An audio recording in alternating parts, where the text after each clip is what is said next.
அண்மையிலே கோவையிலே நம்முடைய மாண்புமிகு முதலமைச்சர் ஒரு நாட்களுக்கு முன்பாக திறந்து வைத்திருக்கக்கூடிய தமிழ்நாட்டிலே மிக நீளமான ஒரு பாலம் 10 கிலோமீட்டருக்கு மேலே இருக்கக்கூடிய உயர்மட்ட பாலத்திற்கு புகழ்பெற்ற விஞ்ஞானி ஜிடி நாயுடு அவருடைய பெயரை வைத்திருப்பதையும் அவர்கள் குறையாக சொல்கிறார்கள். ஜிடி நாயுடு யார்? ஒரு மிகப்பெரிய விஞ்ஞானி.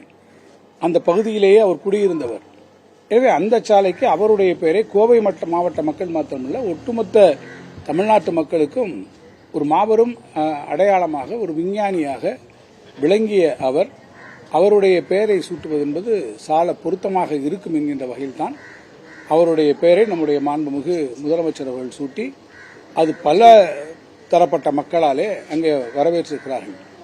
இப்போது அவர் என்ன சொல்கிறார் என்று கேட்டால், ஜிடி நாயுடு பேரிலே நாயுடு என்று இருக்கிறது என்று சொன்னால் அவருக்கு வெறும் ஜிடி பாலம் என்றா வைக்க முடியும்?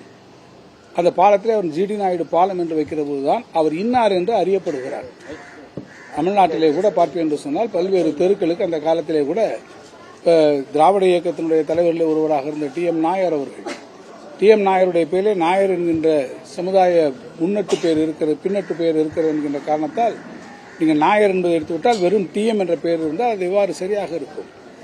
எனவே அவற்றை குறிக்கிற போது அவர்கள் எவ்வாறு அறியப்பட்டார்களோ அந்த தலைவர்களை குறித்து வரக்கூடிய சந்ததியினர் அறிந்து கொள்ளக்கூடிய வகையில் தான் அது இருக்க வேண்டும். அவை விதிவிலக்குகளாக அவை கருதப்பட்டு வர வேண்டும் என்பதுதான் நடைமுறையை தவிர, திரு எடப்பாடி பழனிசாமி அவர்களும் இன்னும் சிலரும் கூட அது என்னவென்று தெரியாமல் இவர் பெயரை வைக்கக்கூடாது, வேறு பெயரை வைக்க வேண்டும் என்று இவற்றுக்கு ஊடே நின்று குறுக்குச்சால் ஓட்டி இதில் அரசியல் லாபம் பார்க்க முயல்வது என்பது மெத்தவும் கண்டிக்கத்தக்க ஒன்று.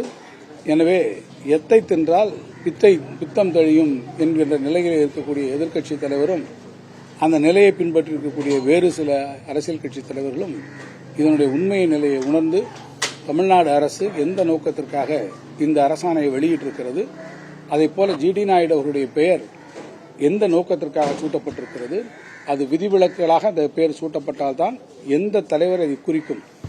அந்த பெயரை அவர் எடுத்துவிட்டு வெறும் பெயரில் அவர் ஜிடி என்ற பெயரில் வைத்தார், யாருக்கு அது தெரியும்? அதேபோல் இன்னொருவரை பற்றி பெயர் மட்டும் இருந்தால் அந்த பொது பெயரில் இருக்கக்கூடியவர்கள் ஏராளமான பெயர்கள் இருக்கக்கூடிய ஒரு சிலை இருக்கிற போது அது யாரை குறிக்கும் என்பதை அதற்கான தெளிவு பிறக்காது என்கின்ற வகையில் தான் இந்த பாலத்திற்கு சரியான வகையில், முறையான வகையில் அந்த பெயர் சூட்டப்பட்டிருக்கிறது.